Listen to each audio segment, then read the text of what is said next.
What role do you play in their life? Yeah. What role do you play and how well do you play it?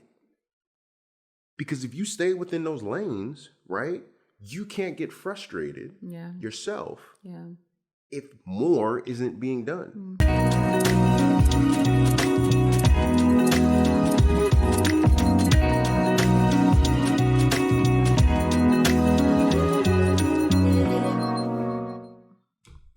Welcome to Love and Melanin, where you come to heal, grow, and dwell in being in love and melanin. You have your host and co-host today on this lovely evening, Deja Cooper and your boy Cedric Cooper. What's going on, people? So today we have the topic of the importance of meeting your partner where they are in their season. I'm pretty excited about that one. I'm definitely pretty excited about it because you hear about it a lot, right? It's kind of like a cliche where you'll see videos, you'll see people saying, I need someone to meet me where I am, accept me for me. But what does that really kind of what does that look like, right? Like, what does that actually mean? Right. And I know for us, it can mean something completely different for other people, but I'm hoping that people get a really good observation and different perspective from what they go through today on this episode. Yeah, I pray that we're able to convey a solid message because we've walked this path and we're going to continue to walk it. Should we walk it every freaking day? Every day. Every freaking day. So getting into it, what does meeting your partner where they are in their season, what does that mean to you? There's a lot to unpack there. I think meeting someone, i.e. your partner, friend, best friend, whatever that kind of looks like, meeting them where they are means first taking a good idea as to identifying where you are, right? Like, where exactly am I in this whole scenario versus where the other person is? Because unless you know where you are, you can't really determine or seek to understand where the other person is, right? I'll give an example. I remember the time where I was in the startup world, right? And I was, long story short, I was working for this real estate company, right? It was a startup company. And I was learning so much about real estate, learning so much about financial literacy, learning all these different things. And at this point, Deja you're 2 years younger than me. I'm kind of excelling reading like 2 books a month on financial literacy. And I get so hooked on this bug of, we got to invest in real estate. We got to invest in real estate. We got to invest in real estate. Not even really identifying like what exactly do you need to invest in real estate. But I was kind of forcing that on you, right? I was forcing you to jump in and join in on this everlasting voyage of me looking to build 100 units in a year or 100 units in 5 years and become financially free in 5 years with cash flow and all these different things. Start speaking about liabilities and assets and everything. And I really want people to understand the difference between forcefulness and divine timing. And forcefulness is what I was trying to project on you because I would get so mad at you when you wouldn't assess different zip codes with me. You wouldn't look at different properties with me. You wouldn't really do the research that I really wanted to do, nor did you even want to cut back on certain living circumstances, right? Yeah. You didn't want to sit up here and go into a way low income producing property that was a duplex only to live rent free, right? You weren't really in that space at that time, right? You were really embarking on your career, what you wanted to do, right? So I was putting you in a forceful location, right? Not really taking into account where you currently were, not even really observing where you were in your sphere of influence in your life. And I want you to dive into the importance of divine timing, because I knew what forcefulness right there is, but the divine timing of when you finally came to, what does that kind of look like so that people could really get a better understanding for it?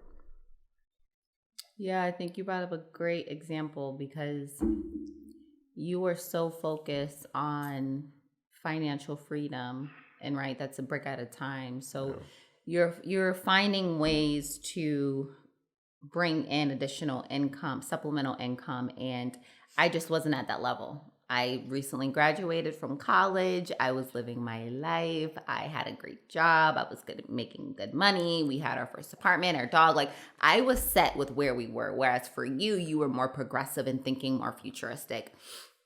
So I love that you brought up first forcefulness versus divine timing, because for you, and we do this, I don't know if this is a Scorpio thing, if it's us, if it's normal, but we do this thing where if I'm not on board in the past, if I'm not on board, you kind of steer away from it because, and I think to you in a respectful way, right? Because you're like, she's not on board. You know, this is going to be our money going into buying a property X, Y, and Z. So if she's not on the same page as me, I'm going to walk away from it. And I think we've both learned that if we feel very convicted about something, we just need to do it. Yeah. Because then our partner will start to realize and see the passion behind why we're doing the things that we're doing, and then find a way to get in where they fit in. Yeah. Prime example. You, again, we can talk about real estate. You wanted a property, you wanted, again, some financial freedom. You were able to find the property that we're in right now. Am I obsessed with it? No. Are you obsessed with it? No. But I know for a fact that you put us in a great situation where we're able to have great equity coming out of it. Right. And you stood your ground. I wanted a new build. I wanted the French doors, the all white, like the picture perfect Pinterest picture of a home. But you did what you needed to do to put us in a great position to be able to afford our future home without any problem. Right. And I think that is something where divine timing really does place a note, because even though it wasn't right now, doesn't mean it wasn't a no. Right. Right. It just wasn't right now. Right. For that reason, I made sure that I did the research. I made sure I kept going on, because I'm like, all right, it got to a point where I was just like, okay, she's just not into this. She's not into real estate. She's not into this legacy building financial freedom. Because I was low key obsessed. I was a bit abrasive with it. So in my sense, I just made sure that I kept doing the information. I kept doing the research. I kept being prepared of when the opportunity struck itself. And then with that divine timing, which is beautiful, that divine timing comes in when it clicks, when it absolutely clicks for you. Because when it did, I already knew what to do. Right. I knew exactly what steps we needed to do. I knew exactly where we needed to move our money. I knew exactly what documents we needed to do, what research and credit that we needed to identify as. And for that reason, we were prepared to get into the position that we are now.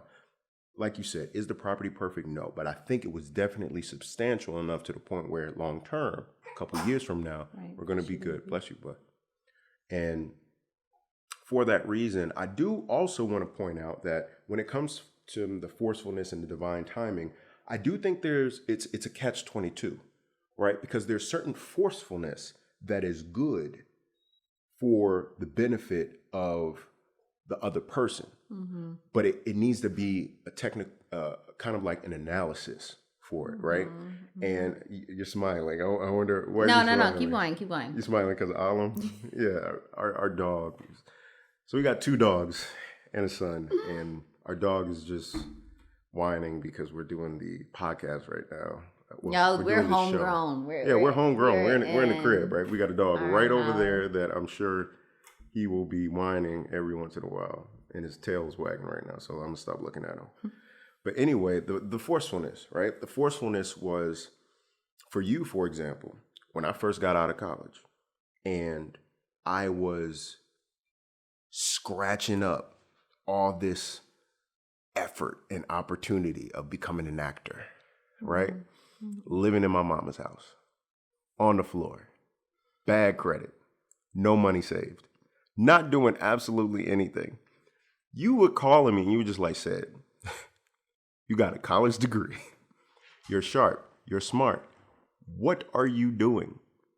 You forced me to actually go into the career space, right? Go into sales, go into somewhere where I can actually get more money. I influenced. Let's not say forced. Influenced. Right. You positively influenced me to do that. Did I want to at the time? No. Right. I'm just like, no, I don't need a job. You know, I'm a rough it out. But I got tired of being broke.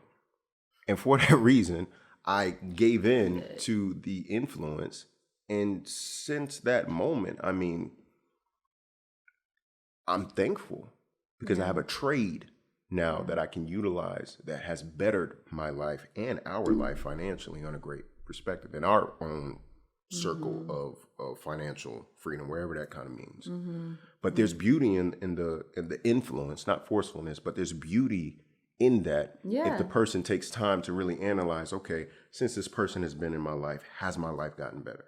Right. So then the word and the influence and the recommendations and considerations that you give me now rings so much more true. Right. No, I completely agree. I think a lot of like your ability to meet somebody where they are stems from the trust that you have for them and within whatever realm of relationship you guys have. So taking it back to you in real estate, right? Like I feel like we had our college relationship, which was chaotic, right? A lot went on there. And then we had our post-college relationship. We separated and then we got back together. And I think we were in a place of growth. So, and when you're in a place of growth, your trust isn't as strong as you'd want it to be. So I think I didn't have the trust in your idea because all my trust was going into figuring us out as a relationship, but yet you're trying to supplement and multiply and et cetera, right? So I think now looking back, not 360, but looking in our current day as to where we are, married a year and a half, have a kid, have 2 dogs, doing very well for ourselves. And our relationship is beautiful, right? I think I now trust the things that you bring to me. So I may not be 100% down for it. I may not want to go all in, but I'm going to give you that confidence that you can do it. Yeah. And then I'm going to get in where I fit in again. But you need to meet me where I am and wait until I find my little slot in whatever you're interested in. Right. For someone like you who is very results driven, you get bought in when you see results. You get Milo, please back up. Our dog is about to get into the shot. For you, you're very results driven, right? So you were able to kind of buy in on certain decisions once you actually saw the results kind of come in. And I think that that's important as well, that even though you're trying to meet somebody where they are, they may be in a results driven phase. They may be in a results driven phase to the point where like they may be tired of the talking. They may be like, okay, you say all of this, but I don't see any of this, right? Some people need tangibles in order to really kind of buy in, right? Kind of like when you see in today's day and age, you see a whole bunch of social proof. People say social proof is someone that can actually show exactly what the results of what it is that they said they were going to do. Right. When you see that, then you're just like, okay, you may not mind, right? Buying in, right? You may be like, hey, shoot, I need to meet you where you are. I see that route being a little bit more advantageous than what I'm currently doing right now. Right. Yeah. So Yeah. I think that's very important for people to take into effect, is that maybe the season that that person is in has to do with results instead of just words. Mm-hmm. No, I think that's a solid point. I mean, social proof. You have to gain the credit in order for other people to trust the things that you're trying to build, right? And then I think so. There's so many ways to look at meeting people where they are. I think we just harped on, you know, you in a sense being more progressive minded in regards of financial freedom. That was one example. So let's talk more about an emotional standpoint, or during a time of turbulence where, I feel like we've both, during 2020, during COVID, we were literally stuck in the house together for 2 years, where many people decided to call quits because that crap was hard. Yeah. And I think you've had your ups and downs. I had my ups and downs. How did you manage to meet me where I was with all of my emotions and all the growing that I had to do without judging me in a sense, but yet still being able to love me? I wasn't supposed to change you. Right. Right? I chose you as a partner, and you chose me. I don't think it really does any value when you constantly try to change somebody. And part of meeting somebody where they are is to identify, okay, this is who they are right now, but they don't necessarily have to be that person forever. Right? Support them in making the changes that they truly want to make. Because I feel like partners, people in relationships, people in close relationships and marriages, they communicate their visions and their dreams to one another. Right. Right? And in order to achieve those, you have to change. Right. Be the support in that person changing for the better, but not changing simply because you don't like certain things about them. It's a little bit too late, because you already chose them for who they were. You chose them for what you liked at the time. Don't tell me 3 years, 4 years into it that, oh, I don't like the fact that you do that. Yeah. You liked it 3 years ago. What changed? If you changed, maybe it's a fault on my behalf because I didn't identify that, right? But I think in between that time, you were going through changes. You were going through changes to the point where I was trying to predict you. I was trying to assume you were one sort of way when you weren't. Yeah. You were becoming this completely new woman. And it was a little bit uncomfortable for me because you were accustomed to some things that you weren't accustomed to anymore. Yeah. And you were just saying like, hey, you used to do this, but I don't think that's reasonable anymore for where I'm going and what I got going on. And at first it's a big adjustment. And once I realized that, okay, I have to accept where they are, because a lot of times where the other person is maybe a little bit further, right? You were in a phase of really, really diving in and doing that self-study. You were more into the self-study thing than I was, which I think I'm really getting onto it this year. You had been in this space for like 4 years at the time. And so for that reason, I was just like, man, you were doing all of this meditative work, journaling and doing and allowing yourself to feel so much. And for me, I was trying to tell you how you felt. I was trying to predict how you felt based on my previous years and previous history, right? Yeah. I wasn't meeting you where you are in the season of which you were at that point. You brought up a solid point. Keep going. Sorry. Once I realized that you weren't changing for my choices or the feedback that I gave, it would go in one ear and out the other, because it's like, how do you feel about you? And you felt like you were developing a better you. And for that reason, I had to kind of get on the bandwagon and just say, okay, this is who she is right now. I have to meet her where she is and adapt. But that's how it happened. I like that. I think you brought up a good point in regards of don't predict people. Give everyone especially a partner. Let's just stick on relationships, right? Just Give your partner the benefit of the doubt in regards of being able to everlastingly evolve.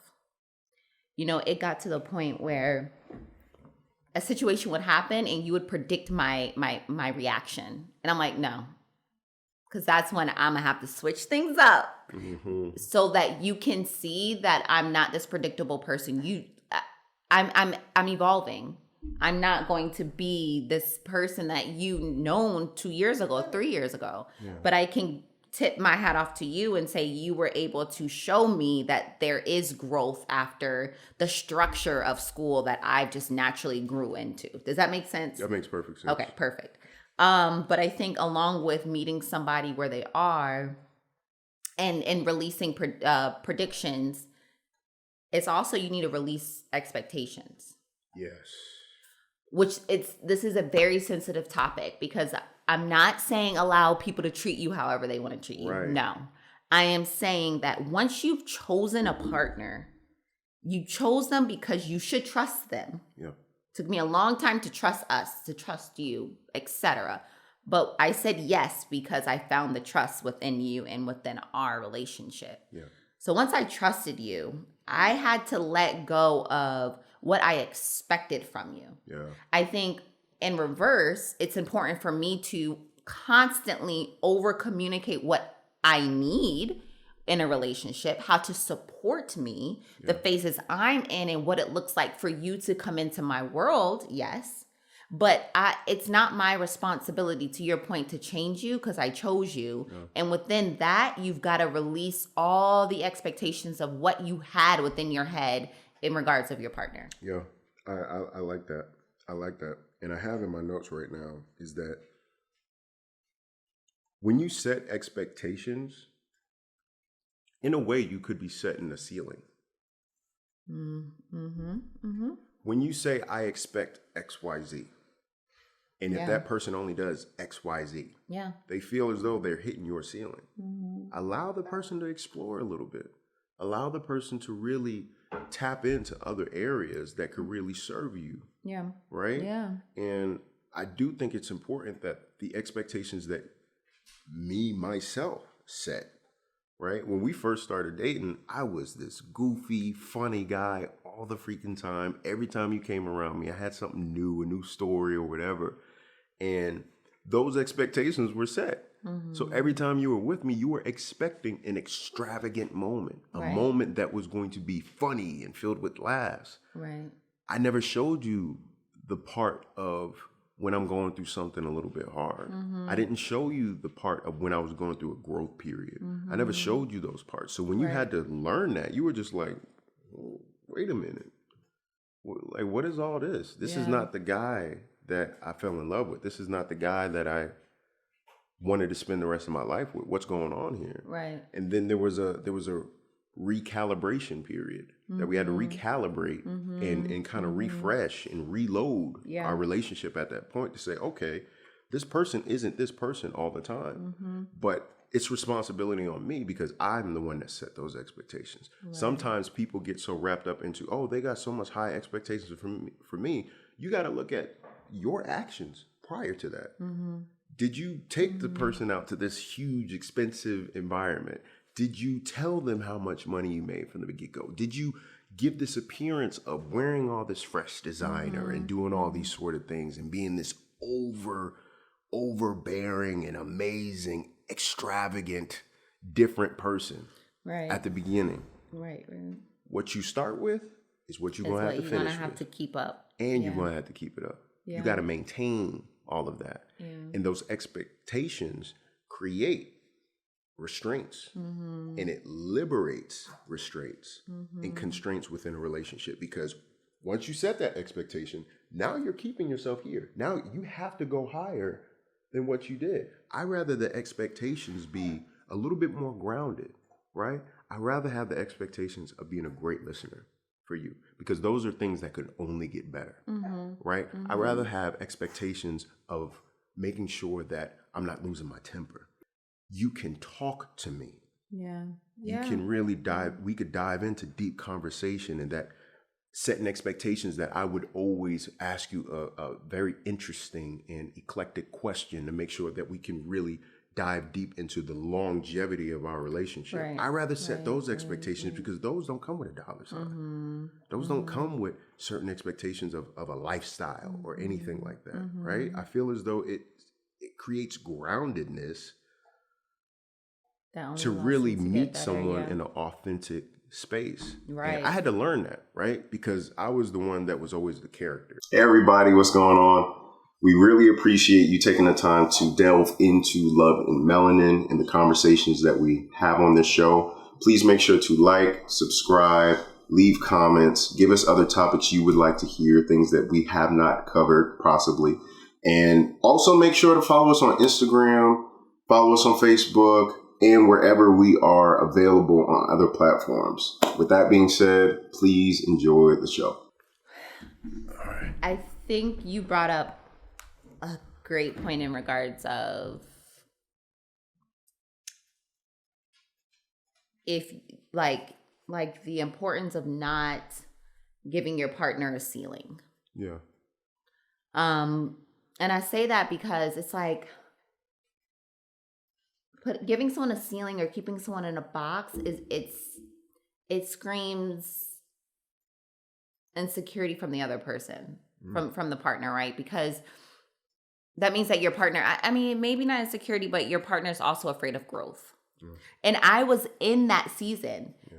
You know, we met each other in college. I can count with my 5-10 hands of all the characteristics that I will always remember that you portrayed in college.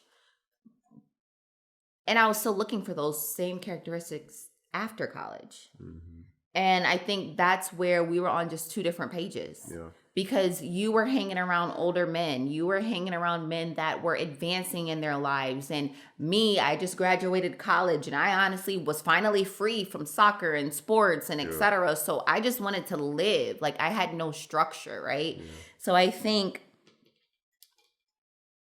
I used to want to give you a ceiling, but I respect you because you shut it down. You shut it down quick. You felt I was trying to keep you in a box. Yeah.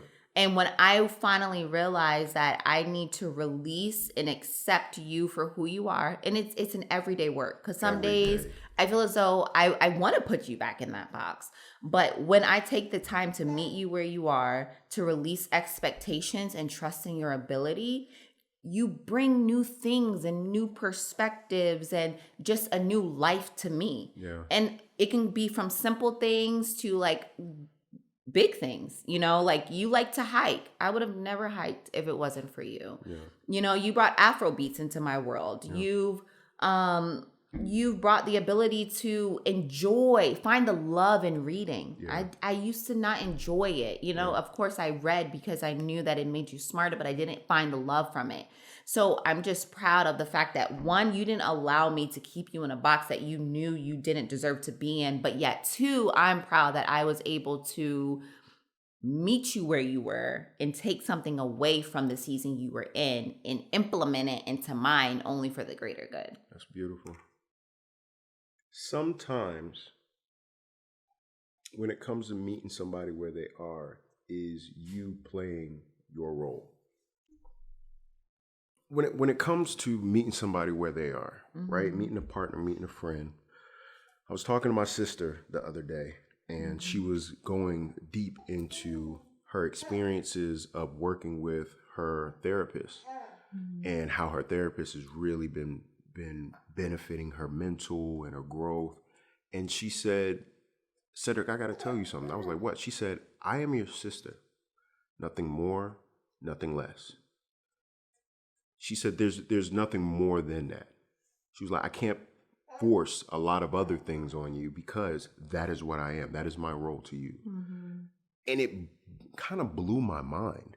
Hey everyone, thank you so much for watching Love and Melanin. Please remember to subscribe on YouTube, follow us on Instagram, and comment below in the comment section on different topics you would love to hear us discuss moving forward. And with that being said, we are about to hop right back into the show. But the reason why it blew my mind was because she communicated something that is very profound in expectations and in meeting people where they are. Right. Right? Right. Yeah. That's. We all need to understand what roles do we play play. in other people's lives. That is, I feel like, the key in identifying this source of meeting somebody where they are. What role do you play in their life? Yeah. What role do you play and how well do you play it? Because if you stay within those lanes, right, you can't get frustrated yourself if more isn't being done. How much more can a sister do? How much more can a brother do? How much more can a husband do? How much more can a wife do? How much more can that be within the confines of y'all's relationship? Based off y'all's experience together, whether it be a friend, coworker, boss, it doesn't matter, business partner. What role do you play? Even when it comes to business, you have someone that does the operations. You don't see someone in operations trying to do marketing. You don't see someone in marketing trying to do the salesperson's job. Yep, because then they'll mess it all up. They'll mess it all up. And then once all Isn't that that interesting? miscommunication starts overlapping, boom, the business blows up. Yeah. Identify which role that you play in somebody's life and then play that role. Nothing more and nothing less. Yeah. That's how you meet somebody where they are. Right. It's like, I'm not your mom. Whoo! You can say that again. I tried to be your mama. You tried to be my mama. I tried. At one point, and I said, hey, babe. I said, babe, I got a mom. Yeah. I do. And anytime I tried to come off as overbearing or forceful or too aggressive or something, you like said, my dad is in New Jersey. Don't talk to me like that. Or you need to rethink those thoughts. You told me straight up. Right. And for that reason, I was just like, oh, that's right. That's right. Yeah. And it comes with parents, because your parents be like, I ain't one of your friends. Yeah. Yeah. Right? I ain't one of your friends. You think I'm one of your friends, right? I'm your mama. Know my role. Right? Know your role and play it well. Right. And I think what tags along with knowing your role is also, we're talking in a sense of like positivity of meeting people where they are, but let's talk about, tragic events and things happening where, things aren't always great between us, or, I could be going through a sad season or a stressful season, or so can you, right? And it's like learning your role. Like if you're going through a stressful season, I'm here to support you. But also, I think what I could be doing a way better job of, that I think you might be doing a better job of, is not taking on the person's feelings. Yeah. In regards of their season. Like, I can feel for you because you are sad. Yeah. But it's not my responsibility to take your sadness and carry it. Because that's when the stress comes in. That's when the doubling up on the emotions when it wasn't even necessary. Yeah. I'm taking away that balance that we had because I'm carrying the same exact emotions that you currently are burdening with. Yeah. So I just think those are two good solid points in regards of meeting your friend, your partner, a family member, where they are, is always know your role. Know your role, play it well, don't overstep. But then second, it's okay when someone you love is going through a difficult time. Just make sure you don't carry that burden of what they're going through. You need to be that strong person to help them push through. Yeah. I love these talks. Daxon, boy, I hope you're listening. He probably don't understand what's He's going on. looking for this booby. He's looking for them boobies. He thirsty. Yes. Well, on that note, guys, we really appreciate you diving into a real good conversation, right?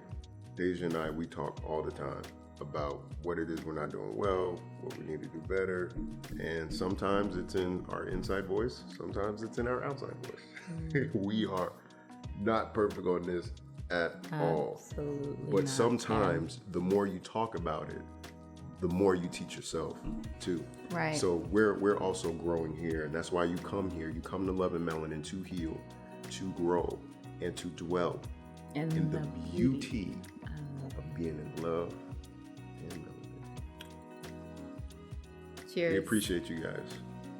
Cheers. We should have cheers beforehand. We should have cheers. But we'll start with that. All right, guys, you have a good night.